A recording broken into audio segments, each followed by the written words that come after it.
पवन सिंह और ज्योति सिंह का रिश्ता जो है जो बहुत सुधर रहा है और ये सारी चीज़ें उनकी माँ को बहुत पसंद आ रही। जी हाँ, माँ काफ़ी खुश है और माँ का सालों पुराना सपना पूरा होने वाला है। जी हाँ, ऐसा कहा जा रहा है कि माँ ये चाहती थी कि पवन सिंह का घर बस जाए और पवन सिंह के बच्चे को वो अपने हाथों से खिलाए।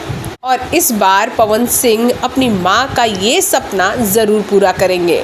वैसे माँ का हर सपना पवन सिंह पूरा कर चुके हैं, फिर वो चाहे बड़ा घर हो, गाड़ी हो, बंगला हो, सब कुछ वो अपनी माँ को दे चुके हैं। लेकिन माँ का एक बहुत बड़ा सपना ये है कि वो पवन सिंह के बेटे को अपने हाथों में लेकर खिलाए, उसे दुलार करे। तो इस बार पवन सिंह यही चाहते हैं कि उनकी माँ का ये सपना पूरा हो। और ज्योति सिंह जो कि 13 मार्च के बाद कहा जा रहा है कि पवन सिंह से हो सकता है दोबारा शादी कर ले, बैंड बाजा बारात के साथ ज्योति सिंह को लेने पहुंचे पवन सिंह और उसके बाद सब कुछ अच्छा हो, ऐसी उम्मीद जता रहे हैं कि जल्द ही पावर स्टार पवन सिंह की ज़िंदगी में बहुत बड़ी खुशखबरी आने वाली है।